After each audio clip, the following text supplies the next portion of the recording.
Hello and welcome to Take Back Time. My name is Penny Zenker and I am excited because it's all about saving you time, money, and effort, but at the same time, getting a greater impact. Who doesn't want that? That's why you guys are here.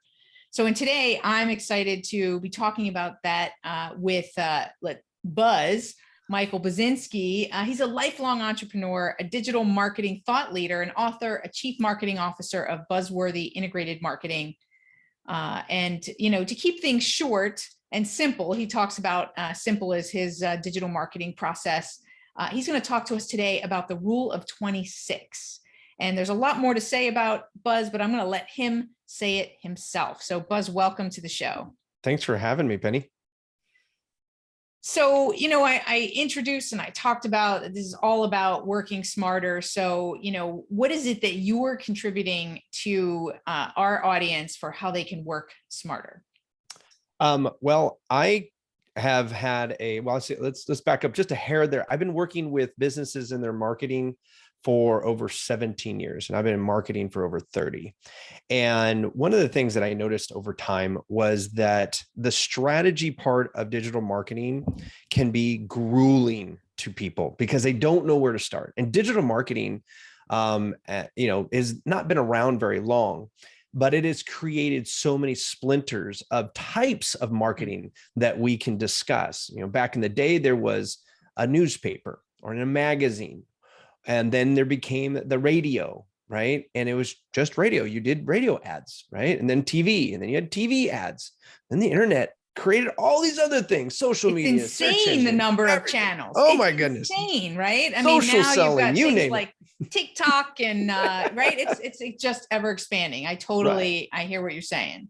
So I needed to find a way to help people understand what actually matters to them when it comes to their website marketing, specifically for service-centric businesses. But as you mentioned, the rule of 26 can be used for any type of business. The book specifically talks about service-based, but the similarities amongst other types of businesses definitely lends itself to the book, right? Oh, hold on a second. What is the rule of 26, right? People are like, what? You dropped this on us and now you're not going to tell us what it is. So what is it and why do I need to know about it? All right. So the rule of 26 is a process, as a strategy that allows you to only focus on the KPIs of digital marketing. KPIs is key performance indicators within digital marketing that actually mean something to you. They are KPIs that move the revenue needle. And so the rule of 26 states that if you increase your unique traffic by 26%, your conversion rate by 26%, and your average revenue per client by 26% from your website, you will double the amount of revenue you're getting from that website. So let me get it that I understand this, because I think that people don't get. They're always so focused on the end of the trail, which is how much revenue, and they don't understand that if you tweak in the beginning, the leverage and the multiplier that you get at the end. So from my understanding, tell me if I'm right on this. So if I can get more people to see me and I can convert more people, right? Even if it's just like you said, that 26%, that's going to lead to double the income because of the process as it filters down. Exactly. The revenue, I wanted to find a way to, one, limit how many KPIs we have to look at. If you go to HubSpot, they tout over 100 different KPIs you can track in digital marketing. I'm not going to look at it. Right. I'm a digital marketer. How am I expecting anybody to take a look at that many? So when we looked at this, we said, where is it that we get the highest leverage? And like you said very correctly, we're leveraging specific KPIs so that we don't have to increase evenly. We can get exponential return by tweaking specific KPIs that have direct correlation with your revenue. If you increase 26% of your traffic to your website and you get to charge the same amount on average per client and the same average convert from the website as to clients, you made 26% more in income. That's really cool, because a lot of times you get marketers will sit there and go, well, there's this whole magic thing that happens behind the curtain here. Don't mind all of that. Just trust us. In 12 months, you will be richer. Right. And we've all been burned with that. Been burned with that. So give me an example. What's a KPI that you track that that has that direct impact, that we can see the line through? All three of those. We just talked about the unique traffic, right? So if I have 100, I'll give you an example. If I have 100 people coming to my website, and I have, say, 10% of them converting to clients, right? And I'm charging $100, I get $1,000, right? So if I had 126 at 10% conversion rate, it means I get 12.6 at $100, gives me $1,260, which is roughly 26%. It's 26% increase right there. Right. So you see the direct line through, to your. So now let's take that and say, okay, well, now let's increase the conversion rate by 26%. Okay. So now we're going to add 26% to revenue. If you do the math on that, you're going to get 52% more revenue by only increasing each of those two by 26%. Now, this is what gets crazy. If I increase the average revenue per client by 26% on top of those other two 26%, I get a compounded effect. So I no longer get 78%, I get 100% more revenue from those clients. From my website. Sorry, I said that wrong. From the website. Boom. So I get it. I think everybody gets it. You explained it really clearly. I love that. Right. So that it's that compounding effect as you go through and work on each of those stages of the process. So I think most people, they get and they understand how to, let's say, drive more traffic. Right. So and the various different methods to do that.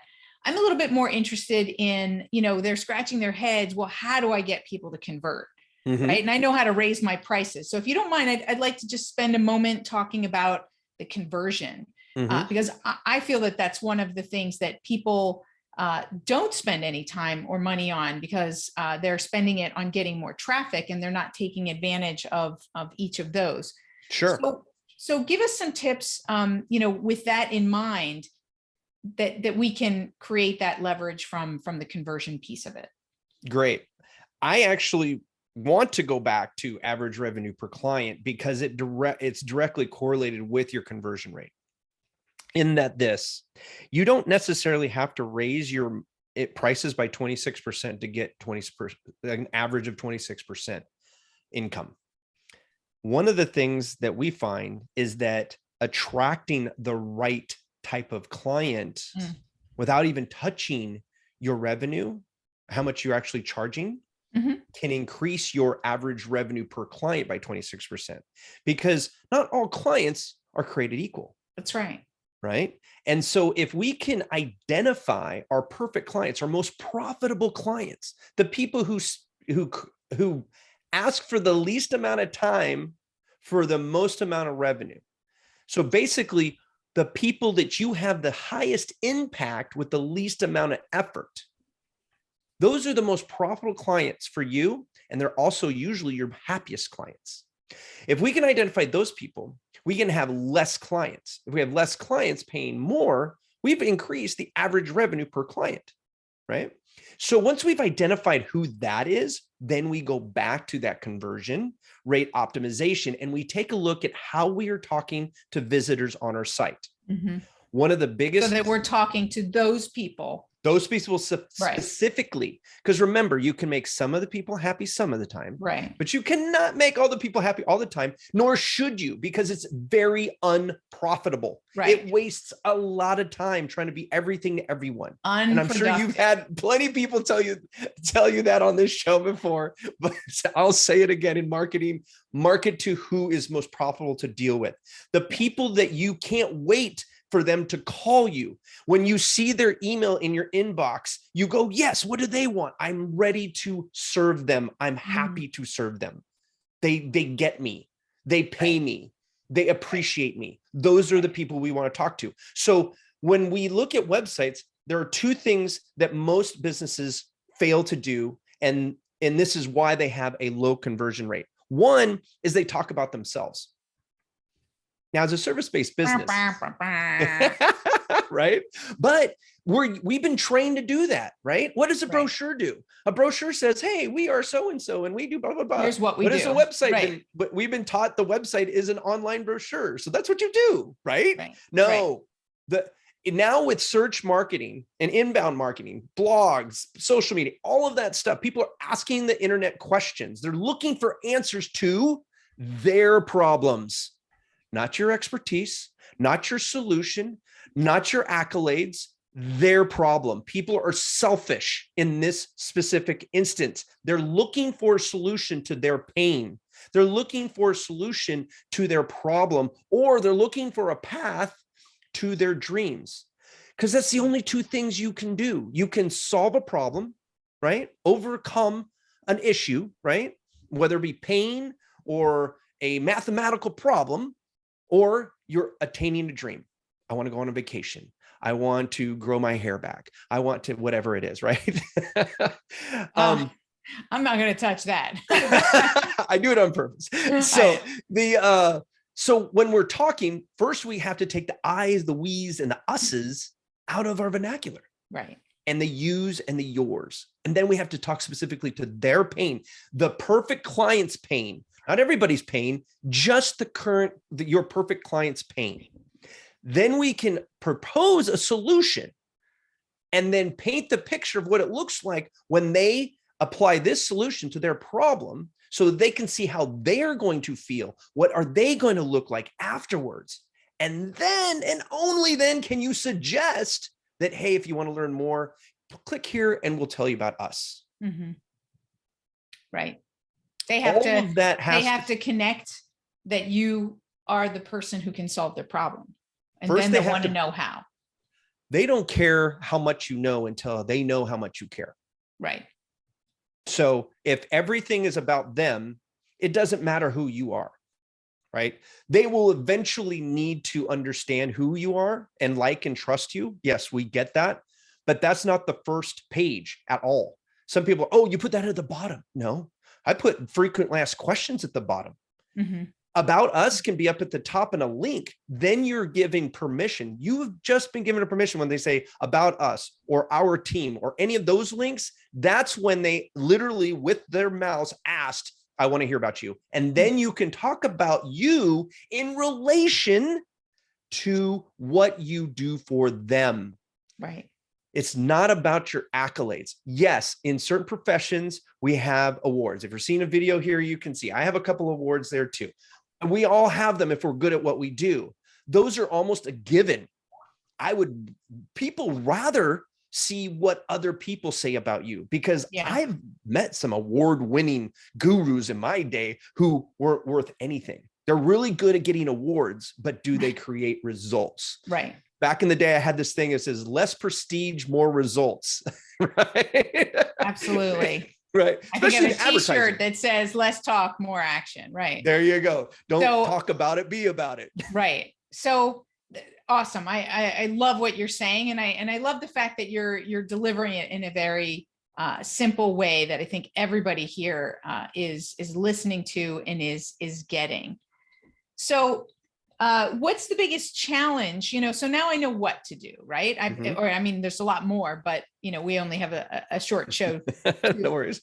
So, now I know what to do. What do you suggest next? Like, where are the biggest challenges that people aren't getting to the next step of implementing? So implementation is the next challenge, right?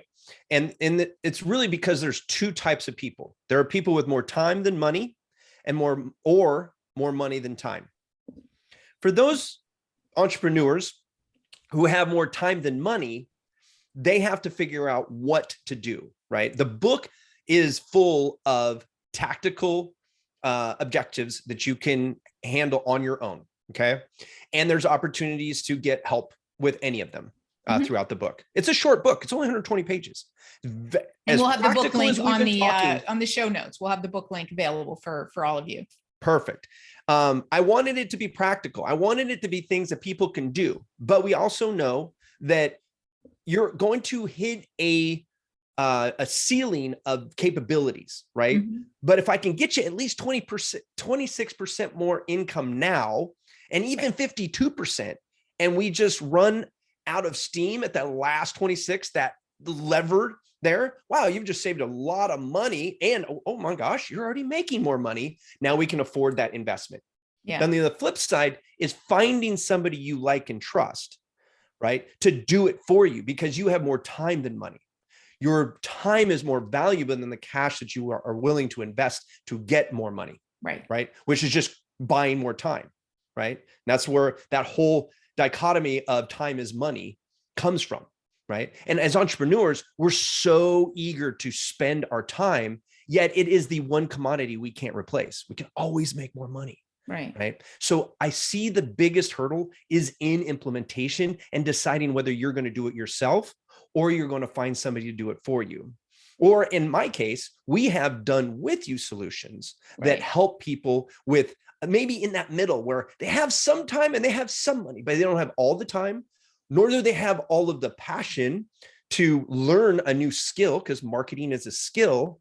And they know that they are better to invest money so that they can keep time where they're most passionate and in their genius zone.